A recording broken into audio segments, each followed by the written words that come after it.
Hey, hi, and Happy New Year! Welcome to Someone Else's Movie, the original podcast where an actor, writer, director, or nebulous industry figure gives a little love to a movie they didn't make. I'm Norm Wilner, I'm a programmer at TIFF now, and this is the other thing I do. My guest this week is Orson Oblowitz, a photographer, writer, and director whose films include Trespassers, The Queen of Hollywood Boulevard, The 5 Rules of Success, and now Showdown at the Grand, which stars Terrence Howard as a theater operator and movie lover whose refusal to sell his beautiful old picture house to developers sets him up for a world of hurt, and only Dolph Lundgren can save him. It's a love letter to 70s and 80s exploitation cinema, and also to the act of moviegoing. It's freshly arrived on disc and digital, and you should check it out. Orson picked Akira, manga artist Katsuhiro Otomo's 1988 adaptation of his own long-running comic series. Set in a rebuilt Tokyo 30 years after a global conflict that nearly ended the world, the film focuses on two bikers, Kaneda and Tetsuo, whose lives are changed forever by an encounter with a powerful psychic on the streets of Neo-Tokyo. With spectacular visuals, a complex storyline, and a tremendous sense of apocalyptic dread, Akira became a worldwide sensation, though not right away. It's a cult picture, which is exactly why Orson loves it. This is Someone Else's Movie. I chose it because it's a film that I've watched over and over my whole life, and I've always gone back to. And while I was making this film, I came back to it a lot. I even have a poster of it back there, the Mexican release of it. And I did it because not only because I love the film, but I love how it's permeated through pop culture for so long.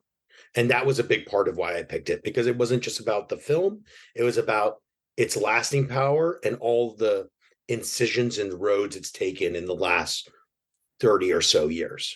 Yeah, I was kind of delighted when when Keke Palmer does it in Nope. And it's like suddenly, oh, that's the Akira slide. Look at that. But of course, Jordan Peele would remember that. Of course he would just see the opportunity. But looking back at it through culture, it is hard to reconcile what it was, how it was treated initially with what it's become. I mean, I'm old enough that I saw the first press screening when it was going to open in Canada on a 35 millimeter print in a dingy screening room underneath what's now a Pottery Barn in Toronto, which is incredibly disappointing, but what used to be one of the most beautiful theaters we ever had. And people, I was mildly aware of it, of anime as a concept and the manga as a cultural force, but there were people crabbing in the screening about why they had to come see a cartoon. And now that animation is a legitimate genre and that we've gotten past all of those arguments, Akira, you look back and it's just like, oh yeah, it's all there. Like it's not the signpost, it's the Rosetta Stone. Absolutely. And I think, you brought up Nope. And I think, and then even Creed 3 recently, Michael B. Jordan referenced a lot of Akira and even in interviews with him and anime as a whole. And I know I read some early, went back and read some kind of early reviews where it got a little kind of, slammed as being, oh, it didn't make sense and it's kind of infantile and all of these things. And I think for me, animated film has been a really amazing gateway to a gateway art form for me into a whole new world. And I think when I approached films myself, I want them to feel like an anime sometimes, because I think there's a certain kind of a emotionality that you get from an anime that you can't almost reach with in the kind of like in realism or in live action. Well, people don't seem to know how to do it. People don't seem to understand how to pitch it to an audience in a way that makes sense. And so everyone seems to be afraid to try. But yeah, what Jordan does in Creed 3 is just like flagrantly use the language of anime in live action or stylized live action and allow for it. Or, Edgar Wright doing Scott Pilgrim and just allowing things to be just a little cartoony with flesh and blood people and not care. Right? Like if it's the aesthetic of the film, then the audience will figure it out. And Akira, yeah, infantile was something like, it was really bizarre that people would, at the time, were arguing that, well, if this thing is for children, it's very graphic. And it's like, that's not what this is. That's a complete, it's not just a misreading of the thing. It's an insistence that the thing be the thing that you want it to be rather than what it is. Like as a critic, I always tried to meet movies on their own terms, the same way Ebert used to write about, is it 5 stars for a horror movie? Does that mean it's one of the best movies ever? No, it means it's 5 stars for a horror movie. It means that within its chosen genre, it's excelling. And what Otomo does in Akira is make a big budget action movie with pen and ink and just not care if the audience isn't ready for it, because he's pushing the edge, and that's what happens. The audience won't be ready for it. Some of them won't be ready for it. But then eventually something this visionary, you can't be visionary enough when you're the first person to see something, right? Like, does that make any sense? Yeah, no, absolutely. Because I mean, it's still, the funny thing is still, since Akira, there's only a handful full of kind of anime films that have permeated through pop culture in that way. I mean, Akira, Ghost in the Shell, then kind of the Satoshi Kon, the filmography, and not all of them, just a few, but it's kind of it, But it's so interesting to me that people would, and I guess it's an argument I've been having in general with kind of my peers sometimes, as like, that animation should be taken seriously as a film, especially 2D animation. I think we saw it with Guillermo del Toro, with Pinocchio, and obviously Tim Burton's push stop motion and all of this time. But I think 2D animation is just an amazing art form that when you watch what Otomo did, and I just did some like kind of reading on it last night. It was 780 pages of storyboards that he had drawn. And they were meticulous. I have this book, Anime Architecture. I mean, it's like, it's mind blowing, because someone like me who like works in the complete opposite fashion, which is like, I try to just like harness chaos and like hope it comes out okay. Like, I watch it and I'm in awe of it. And also, him taking on such a big subject matter as the atomic bomb in the city, destruction of a city in Japan, 40 years later is a pretty amazing.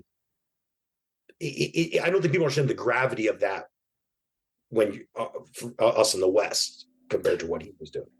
Yeah, I mean, what Grave of the Fireflies was just a few years earlier, and those are the only 2 films that made it out of Japan that dealt with this stuff. So we think it's a fairly rare occurrence, right? Like in the West, but Godzilla, all of it, like the culture has been grappling with the legacy of the bomb and why the bomb was dropped, which never quite comes up in most of the genre stuff. The sense of cultural, not responsibility exactly, but complicity, the sense that the bomb was punishment for something.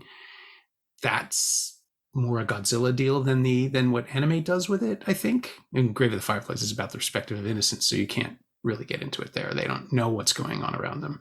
But there is this larger morality, this other thing that's happening. And in Akira, it's all folded under the umbrella of science gone wild, science gone mad, people interfering with things. But the kids at the center of it are ultimately innocents, right? Like the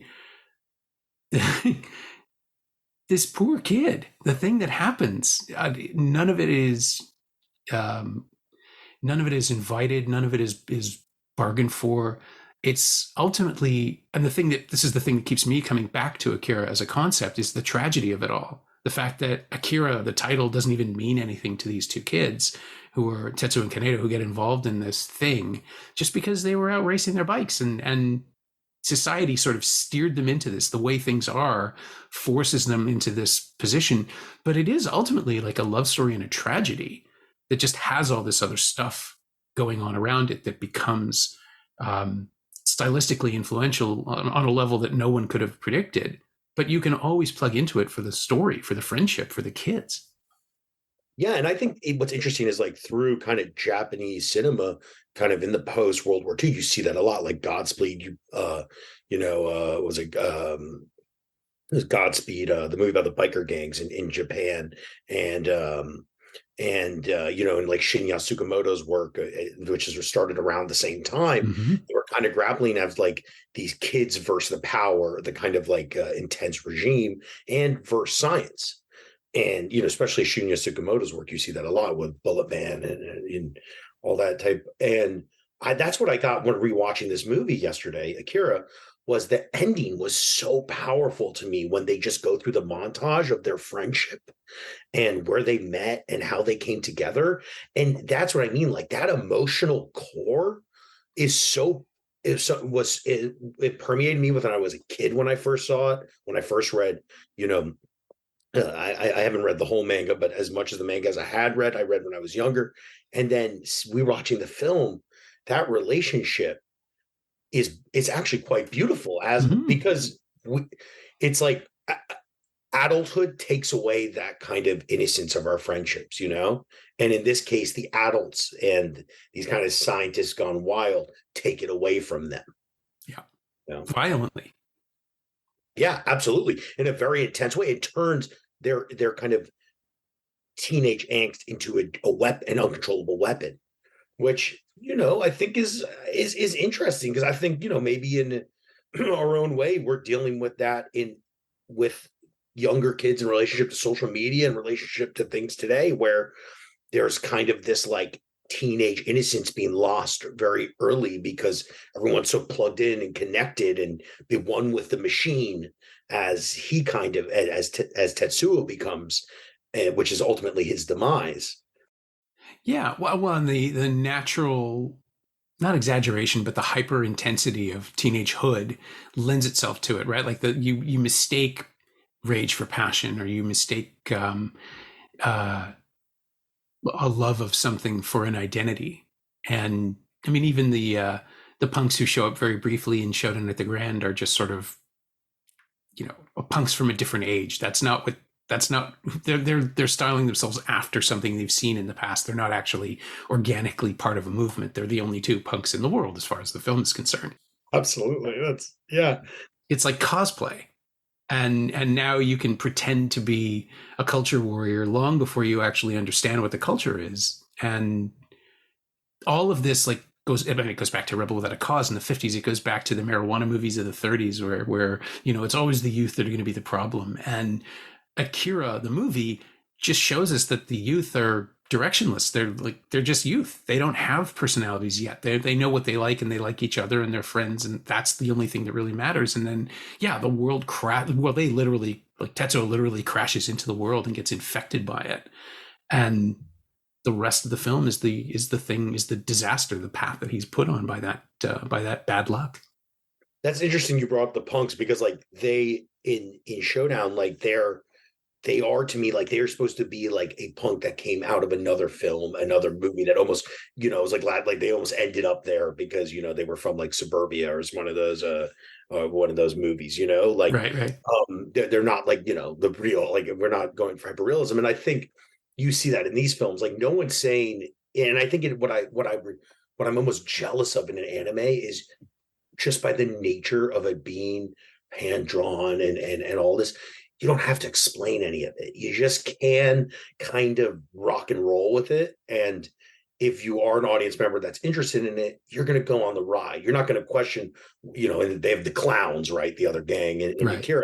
It's like, you're not like, oh, the clowns aren't like a real street gang. You're just like, that's what it is, you know, and they're riding these motorcycles. Like those are their motorcycles. You're not wondering, you know, what's their license? Where's their parents? What happens when they get home?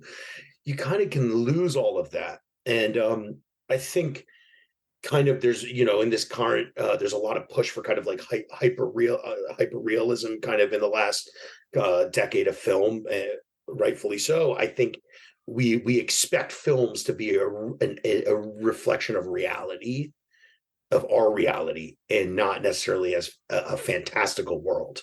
And that's what I really enjoy about it. And I think that's why, you know, I mean, go try to buy a vintage Akira shirt right now online, pay $1,000. There's a reason for that. Yeah, it's nuts. I was recently shocked to be reminded that Criterion released Akira on Laserdisc way back when, like 1992, and got a lot of shit for it. That it was considered, you know, it was pandering at the time. I mean, this is, you know, I think they'd already released.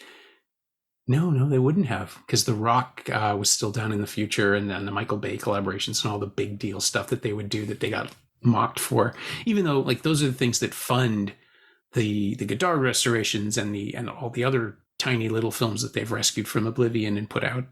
The sense that Akira being released on Laserdisc was a bridge too far. It's like, it's Laserdisc. You're not offending anybody. This is just, and it was an acknowledgement that this was the year after the English dub had been released. So 4 years after the film's release in Japan. The idea that they were finally acknowledging animation or contemporary anime storytelling as a legitimate form, that just seemed inevitable, really. Yeah, and I think now that's really interesting to hear, because I didn't know that, and I didn't know that there was like such controversy over it. But it's so funny because now, you wouldn't think twice about like an amazing Blu-ray release of something like Akira and that nature. And even like, that's funny that did the Criterion really do The Rock as a Laserdisc? Yeah. Well, there's this whole thing about how David Fincher got them to release 7, and Michael Bay saw that supposedly and just said, well, I want that for The Rock, make it happen. And that's the reason Disney has a relationship with Criterion almost 30 years later. Oh, well, I'm a Michael Bay fan, to be honest, by nature. I mean, I think he's as much as an auteur as Godard, and that's why Godard put him in. They put one of the clips. What was the great film he did a few years ago, Godard, where he cut up all the movies over time? Oh, right. He wasn't Film Socialism. I can never remember the title. No, it was the one after Film Socialism. Yeah, and they gave Godard shit for putting in Michael Bay, and I was like, dude, of course he put in Michael Bay. Michael Bay has a stamp. That's what he's been about his whole life. Have a stamp, and and that's really interesting, though, because you even see it now. There's always kind of these little backlash in the film community to these, films that are considered subpar, maybe intellectually, getting these releases. And obviously, I have a very big soft spot for those movies because, again, there's a reason why they permeate through pop culture and live these long lives, like Akira.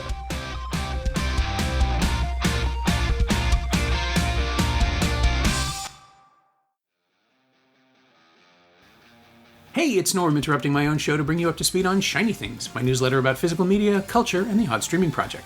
Last week, I made my lists of the best movies and discs of 2023 and dropped into the Vinegar Syndrome brick-and-mortar store in Toronto to reconnect with the joys of an old-school video shop.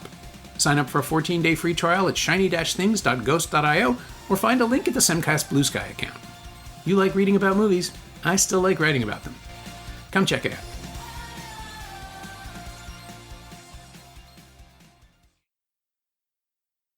I mean, you could say it's termite art. You could say it's counterculture. Every generation comes up with a new term for it. Now, I guess it's just stuff that film dudes like, whatever that means. But it changes all the time, and it's always the same thing, right? Which is just something that not everyone understood at the moment, or in something that people continue to reject, maybe even now. Less so with Akira than, say, Transformers 3. But the sensibility, well, yeah, this actually pulls me back to the question I forgot to ask at the very beginning, which was, when did you first see Akira? You're not quite old enough to have seen the theatrical release. Well, I just want to say, you just said Terminator. I love Manny Farber. His paintings and his work his writings are like, I love, that's amazing. I haven't say that. That's awesome. I actually had the graphic the manga when I was a kid. Okay. I think my dad had it like randomly because they just like collected anything they could that was kind of out, and I remember reading it, and then I remember seeing it in the 90s on VHS, and I'm trying to think. I remember very clearly the first time I saw it, and I can't remember if it was my mom rented it for me or I had just seen it and thought it looked cool because I had the graphic novel. But yeah, I saw a VHS of it, and then it was a film that I came back to multiple times throughout my life, and I would never finish it. I know this is crazy. Like, after the first time, it was like something I would turn on and never finish. Huh. And I would watch it in these kind of pieces, and it would seep into my life. I don't know why. I just like, and then during lockdown, I watched it maybe 4 or 5 times to kind of come back to it. But yeah, it was in maybe the 96, 97 when I first saw it. So I was about 10 or 11. And yeah, I think my mom, I just thought it was cool. And I remember having seeing the VHS box, and, and I think that was kind of one of the things I loved about the video store, was like, you kind of go in and you saw something that looked cool and you were like, Mom, can I get this? And then, it permeated. But it's actually the manga, and I still have the Akira manga somewhere here from when I was a kid, that that was the first entryway into it, actually. Was just like looking at these pictures and being like, this is amazing. I think it was the biker boys story. I can't remember the name of the exact story. It was like about the kids,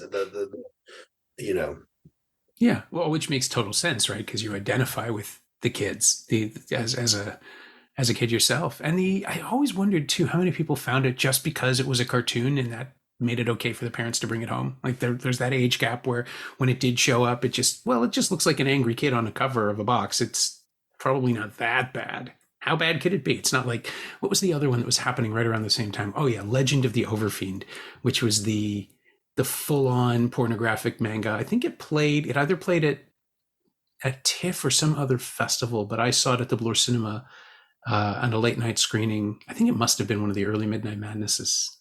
And it's just a full-on tentacle rape kind of monster movie and animated. And that was the thing that caught all the flack at the time because someone tried to release it theatrically. That and Akira was sort of the easier sell. So Akira got out on video faster. Akira got into the culture faster, and people discovered it. Whereas Overfiend and what was that? There's another one I can't remember. X. It was kind of the Akira Light, which is about demigods and monsters fighting in blocked off sections of the world. It was very slowly paced and not that interesting. Whereas Akira, it may be a cartoon, but it moves. It moves like a Lethal Weapon movie. You know what? I just had the exact memory of when so I remember my mom, I had read the comic and I was like, I know there's a film of this. I have the exact memory. There was a store. I grew up in New York City in Broadway Lafayette at the time. That was like a manga anime store. And I went there and we bought Akira. I remember the VHS of Akira, Fist of the North Star, and Ninja Scroll. And I got all three of those, and they changed my life in many ways. And those, and I still revisit all three of those a lot, actually, especially Ninja Scroll, because it's one of my favorite. And that was the exact moment. Now I remember it. It was weird. It just sparked this crazy little memory for me. Yeah, so maybe like 97. Yeah, 97, 98. Yeah. So just one more thing that's gone. We won't ever fully understand the importance of stores, physical brick and mortar culture stores like that are all just obliterated now. Like if you're lucky, if you're in a city large enough to support one, then that's where you go to get recommendations and discover things. And instead of just endless news groups and social media references of stuff that you sort of maybe get to track down. But the experience of discovering something because someone else talked to you enthusiastically about it, that's just, God, it's such a lost art, which actually lets me bring in Showdown at the Grand, because that is all about that. The idea of gathering at a temple for culture, for a movie theater that holds the mysteries of the past and shows you what the future could be, and all the stuff that's flying around inside the walls of your movie. There's room for Akira in there too. I mean, obviously somebody's fixation on a motorcycle is part of it, but you also have a sidekick named Spike straight out of Cowboy Bebop, I'm assuming.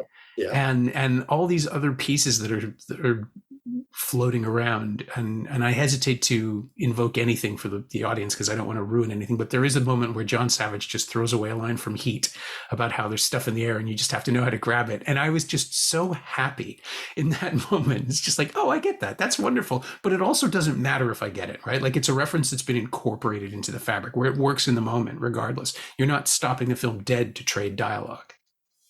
No, that's amazing you say that, because like what you even the segue in was like those places, those kind of institutions. And again, lucky enough that I got to grow up in a city that really had those. A city I was back last weekend that does not have them anymore, by the way. Yeah. Those places gave me, in the most depressed, sad, lost times of youth and even adulthood, those places gave me a home and a path forward, and a kind of like a North Star. And that is why I wrote this film. That is why I made it, is because like those gathering centers is where I met some of my favorite people. It's where I had a conversation with someone I'd never meet again that changed my life. It was where I found art that still lives. I turn to all the time just to kind of feel comfortable. Mm-hmm. and to learn about new things. And like, that's what the movie was about. And yes, incorporating those lines of dialogue, like from Heat or Apocalypse Now, or these films, or Dune, and these things, I wanted them to kind of feel a little bit how they make me feel when I hear them, how they've lived with me over in my memory, over my life. And I wanted to say, this is important. This is important stuff. It might not be important to you, but it's really important to some of us. And yeah, and I love that when Savage got that line, because obviously I love Heat. Heat is one of those films that I constantly revisit all the time. I probably, when I made my first movie, Queen Valley Boulevard, I put on Heat every night for 2 months. It was kind of psycho. My girlfriend at the time was like, I literally sleeping, like made me sleep on the couch because she didn't want to hear Heat gunshots going to bed. But yeah, I mean, I think pop, these type of pop culture and cinema and these art forms, they're real art. They're not, lesser art because of what their content is. And again, just as your film proves, they don't have to be for everybody. Same for Akira. Like, there are people who will just never watch it because it's a cartoon. The same way people won't watch movies that have subtitles, and Bong Joon-ho beautifully summing it all up with the 1-inch barrier, that people refuse to read a movie. It's like, you're already using your eyes to watch it. Never mind. But the sense of specificity being exclusionary, that's not a thing in Showdown at the Grand. That's the thing that I really appreciate about it, is that you could make a film, and I've seen a few that are just wallowing in their references and don't care about telling an original story or inviting people in. And what you've done is you've used a structure that is instantly familiar. Like, people constantly saying, well, this guy thinks he's in a Western because he wears a hat, but he also has a sword, so he's from this world as well. And there are all these other pieces flying around. It's a fully cohesive world that you've created, where all of these separate little narratives can exist and bounce off of each other, and it's still recognizably real, quote unquote, real world stuff. Because it's, your movie's about, not to give too much away, but it's about gentrification, and it's about the push to remake the world in someone else's image that isn't necessarily what anybody wants. Like, there's that great line that Terrence Howard has, and I promise this is the last time I will quote the film, where somebody says, like, we're just trying to bring the world forward, and say, well, what if we don't need it? What if we don't need progress? What if we don't need change? I work for a movie theater that has 35 millimeter projectors, and it's still one of the nicest physical sensations to sort of reconnect to that place where the sound of the sprockets or the judder of the image was part of the experience, and you could be comforted by it. I mean, I grew up in my grandfather owned a movie theater when I was a kid. I grew up in a projection booth, and that is my Prestian Madeline, basically. So yeah, any film that celebrates the tactility of the experience and the idea that we all gather to experience this thing together, there's nothing like it. No, not at all. I mean, seeing a film print, the more like weathered and kind of second, third, whatever generation of it, like, I love it. I think it allows me to connect to it in a way that it's real. It's in front of me. It's like a painting, It's the same way that, like, when I go to a gallery, I'm like looking at the side of the painting to see how much paint is like off the canvas. Is it oil? Is it acrylic? What is it? What are we dealing with here? And like, I think that we get to see that when we're watching something projected. And with digital restoration, yes, I think it's great that so many films that I, had to find bootlegs of when I was a kid or whatever are coming to life. But I'm telling you, I can't stand how they look. I find it really, really hard to lose myself sometimes, because the fog, the yellow, the scratches, all of that, like, that's part of what's amazing or seen is the degradation of the print. And that when you go see, if I watch Chud on my TV screen, I'm probably not going to make it all the way through tonight. If I do it, I go to a theater, I make it a focus thing. I'm going to go watch it. You're going to hear everyone laughing and making noises and have that kind of communal experience.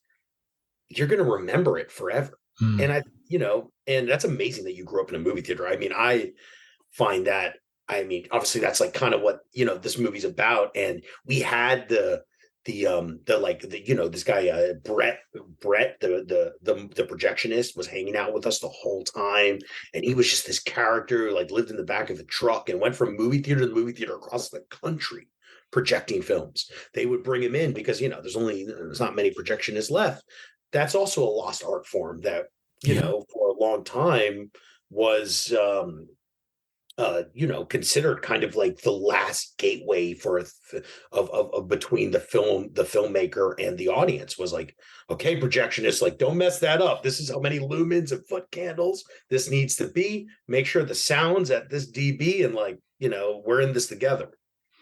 Yeah, we absolutely are. It's and what you say about the commitment of time for focus for a film to come and see it in a theater. I've never really considered it that way, weirdly enough. But yes, of course, now, especially where everything's at our, theoretically at our fingertips, it's almost a noble gesture to leave your house for anything, but to gather and see, we had 200 people for Chud. It was a good night.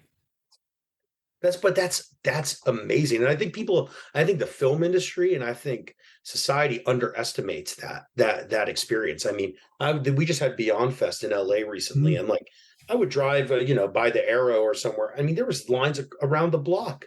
There was as big a line as that to see, the Rolling Stones, to see a relative. But you know what I'm saying?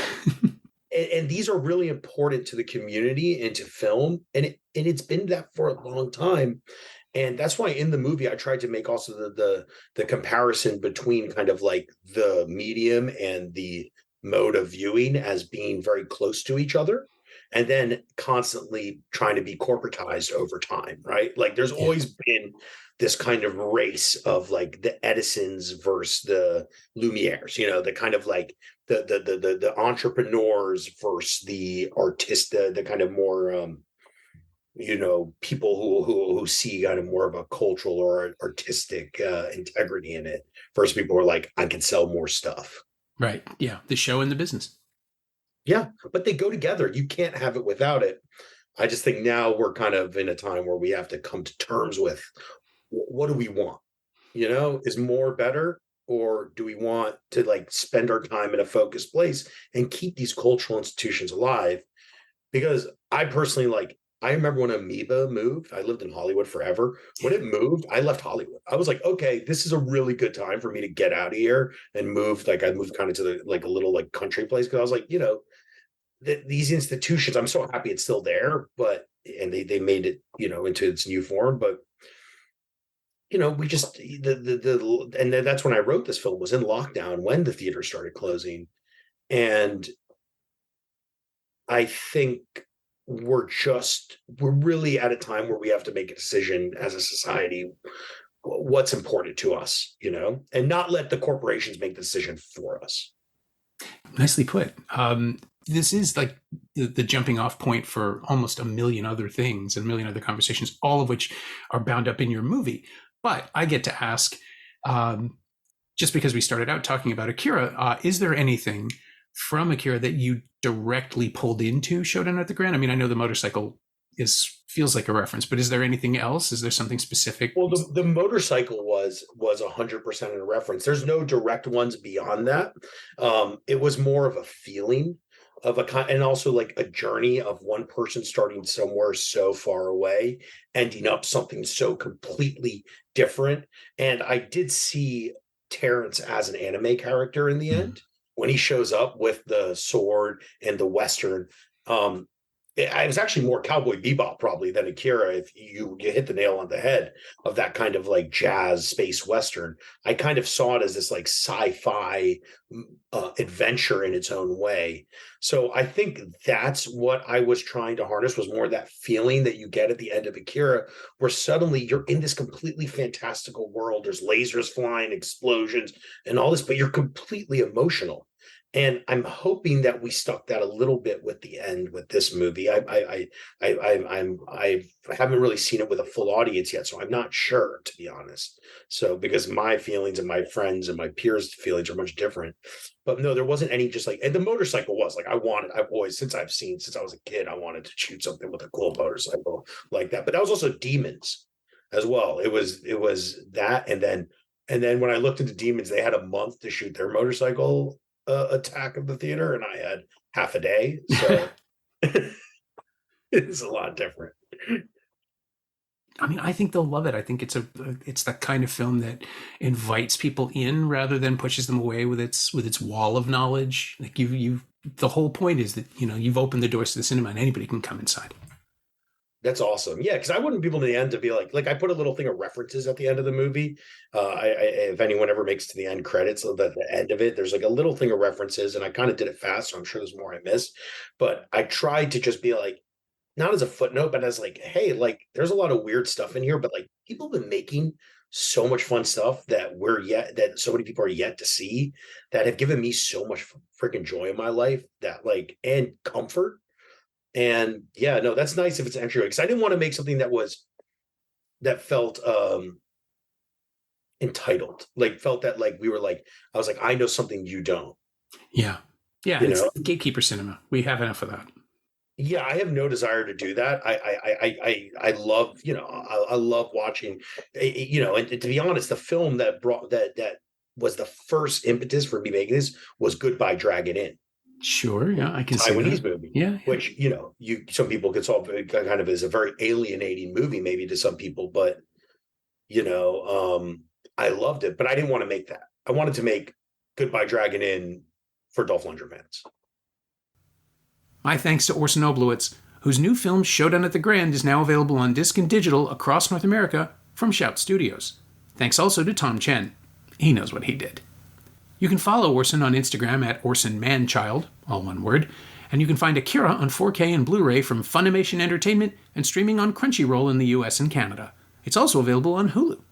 You can find me on Blue Sky at Norm Wilner, and you can find this podcast there at Semcast, SEMcast, and on the web at someoneelsesmovie.com.